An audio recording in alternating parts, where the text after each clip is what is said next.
Malam ini istana sedang diadakan jamuan makan malam setelah tadi pagi diadakan lomba berburu. Semua sudah berkumpul di ruang makan istana namun tak terlihat kehadiran Mei Lin, yang ada hanyalah Su Lanling yang ditemani Feng. "Di mana putri pertama?" tanya Kaisar pelan kepada Su Lanling. "Dia tak berminat untuk menghadiri jamuan ini.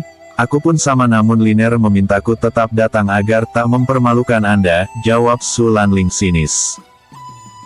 "Heh, kau dan adikmu itu memang manusia tak berguna," ucap Kaisar kesal dengan berlalu pergi. Su Lanling mengepalkan jemarinya mendengar hinaan Kaisar kepada adiknya. "Tenanglah Tuan, kita hanya tinggal menunggu waktu saja," ucap Feng menenangkan Su Lanling. "Kau benar Feng. Saat waktunya tiba akan kupastikan mereka tidak akan pernah menyakiti Liner lagi," ucap Su Lanling. Kemudian mereka berdua berjalan menuju tempat duduk yang telah disediakan. Semua sudah bersiap untuk menyantap makanan yang tersedia namun mereka mencari kehadiran Mei Lin karena hanya ada Su Lanling di sana. "Maaf putra pertama, di mana putri pertama Ming? Biasanya kalian selalu berdua?" tanya Pangeran Lao Su. Saat Su Lanling ingin menjawab tiba-tiba Kaisar Ming mendahului untuk menjawab. "Putri pertama sedang beristirahat, sepertinya dia sangat kelelahan jadi dia meminta izin untuk tidak hadir dalam jamuan malam ini," ucap Kaisar Ming. "Ya pasti putri pertama sangat lelah karena dia harus melawan hewan-hewan besar dan mengerikan itu," ucap Pangeran Liu Yang. Su Lanling yang mendengar ucapan Pangeran Liu yang ingin rasanya tertawa karena bagaimana tidak yang mereka kira Mei Lin berusaha keras melawan hewan buruannya namun sebenarnya Mei Lin dengan sangat mudah mendapatkan hewan-hewan itu. "Tapi yang membuatku heran bagaimana putri pertama bisa mendapatkan hewan-hewan itu tanpa terluka," heran Pangeran Lao Su. "Iya Pangeran Zhou benar bagaimana bisa ya," ucap salah satu anak bangsawan membenarkan ucapan Pangeran Su. Jadilah semua orang mulai bertanya-tanya tentang itu hingga membuat sedikit kegaduhan di meja makan. Bisakah kita lanjutkan jamuan makan malam ini dengan tenang," ucap Kaisar Ming yang mulai kesal. Semua orang langsung terdiam mendengar ucapan Kaisar Ming. Akhirnya jamuan makan malam telah berakhir dan semua orang telah kembali ke kediaman masing-masing. Namun tidak dengan Kaisar Huanzi tadi di perjalanan menuju kediamannya, ia berjumpa dengan Su Lanling dan mereka sempat berbicara hingga Su Lanling menawarkan untuk berkunjung ke kediaman Sakura. Tak mau menyia-nyiakan kesempatan Kaisar Huanzi pun mengiyakan tawaran Su Lanling hingga sampailah mereka di depan kediaman Sakura namun Su Lanling menahan langkah Kaisar untuk masuk karena dia harus meminta izin dulu kepada pemilik kediaman ini yaitu Mei Lin.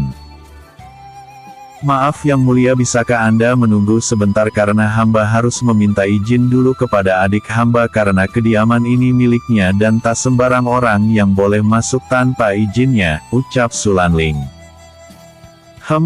Silahkan putra pertama," jawab Kaisar Huanzi santai. Masuklah Su Lanling ke dalam terlebih dahulu dan tersisa Kaisar Huanzi juga Chen di depan pintu masuk kediaman. Wah, kediaman ini begitu indah bahkan di malam hari sekalipun seperti cahaya rembulan hanya menyinari kediaman ini, ucap Chen mengagumi kediaman Sakura yang memang terlihat jelas dengan mata karena kediaman ini terbuka hanya dibatasi tembok dan pintu pendek untuk memasukinya. Kaisar Huanzi hanya diam tak menjawab namun di dalam hatinya dia juga mengagumi keindahan kediaman ini. Yang Mulia, apakah Anda tidak merasa aneh dengan para pengawal di kediaman ini? Walaupun sedikit namun mereka terlihat begitu kuat dan kenapa pakaian mereka juga berbeda dari pengawal kerajaan Ming, ucap Chen lagi. Sepertinya putri pertama memiliki pengawalnya sendiri dan berhentilah bertanya Chen, kau begitu cerewet, ucap Kaisar Huanzi. Chen pun terdiam. Tak lama Su Lanling kembali dan memperbolehkan mereka masuk ke dalam karena Mei Lin sudah memberi izin. Mereka pun masuk ke dalam kediaman Sakura dan langsung menuju tempat jamuan tamu. Sedangkan Meilin berada di tempat kesukaannya yaitu di dekat kolam ikan tak jauh dari tempat jamuan tamu dan Meilin sempat melihat kedatangan Kaisar Huanxi. "Nona, kenapa Anda memperbolehkan orang asing memasuki kediaman Sakura? Bagaimana jika mereka memiliki niat buruk?" ucap Yuelan. "Aku senang melihat Gege memiliki teman baru dan aku juga tak merasakan aura jahat dari mereka, jadi kau tak perlu khawatir Yuelan," jawab Meilin.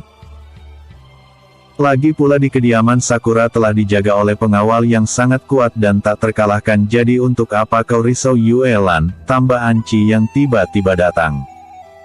"Kau ini mengejutkan saja," kesal Yuelan. "Hahaha, maaf. Aku datang membawakan teh hijau untuk Nona," ucap Anci sambil meletakkan teh di meja dekat Meilin duduk. "Terima kasih Anci. Apa kau sudah memberi minuman juga hidangan untuk Gege dan temannya?" tanya Meilin. "Ibu sudah menyediakannya Nona," jawab Anci. Singkat Meilin sambil menyesap tehnya ditemani Yuelan dan Anci. Mereka mulai berbincang ringan. "Nona, siapa teman baru Tuan Su itu?" tanya Anci. "Entahlah," kata Gege, "dia adalah Kaisar Huanxi dari Kekaisaran Han," jawab Meilin. Apa Kaisar dingin tak tersentuh dari Kekaisaran Han itu?" kaget Yuelan dan Anci.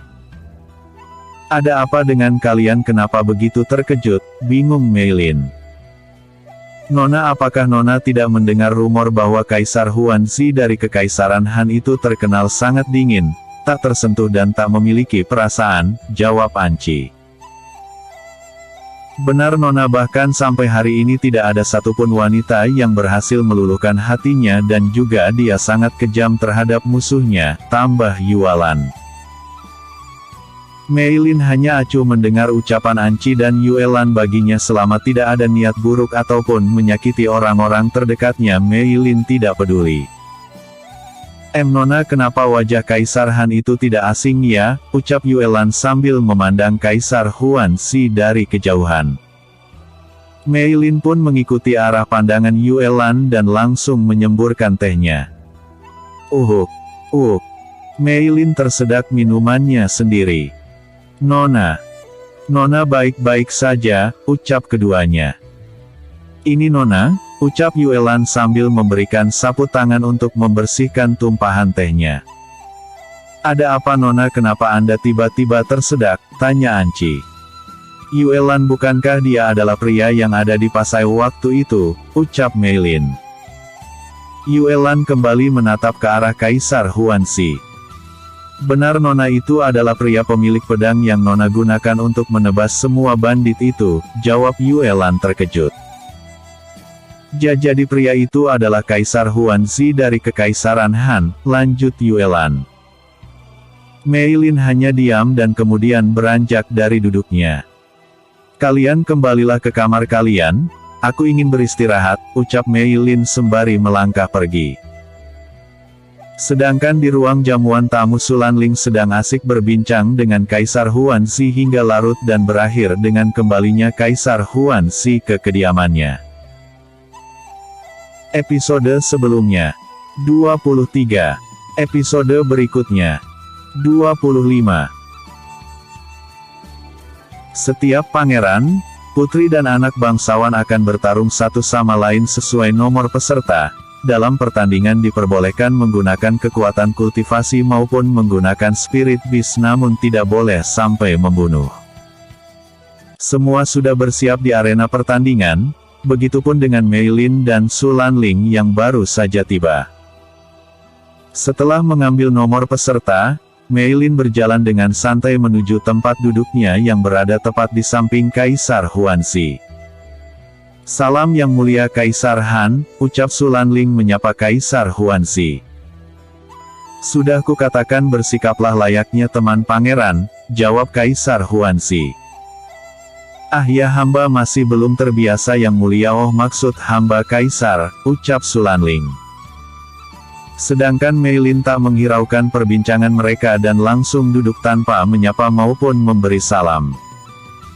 Melihat sikap acuh adiknya membuat Sulanling tak enak hati kepada Kaisar Huanxi.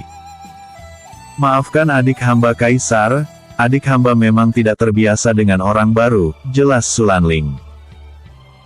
Tak masalah Pangeran Su, aku mengerti, jawab Kaisar Huanzi sembari tersenyum tipis melihat tingkah Mei Lin. Setelah menunggu beberapa saat akhirnya acara dimulai, sudah beberapa pangeran, putri maupun anak bangsawan yang bertanding dan hanya menyisakan beberapa yang terkuat. Kini giliran Sulanling dan Bianxi yang akan bertanding. Tetaplah fokus dan waspada GG, ucap Mei Lin sebelum Sulanling naik ke arena. Tenanglah Mei Mei, aku tak akan terkecoh lagi dengan kelicikan mereka, jawab Sulanling sembari berjalan naik ke arena. Sedangkan Kaisar Huanzi hanya tersenyum tipis mendengar pembicaraan kedua kakak beradik itu. Ternyata benar ada sesuatu yang terjadi antara kalian berdua dengan Kaisar beserta selir juga kedua anaknya, batin Kaisar Huanzi. Mei Lin yang mendengar batin Kaisar Huanzi hanya tersenyum miring.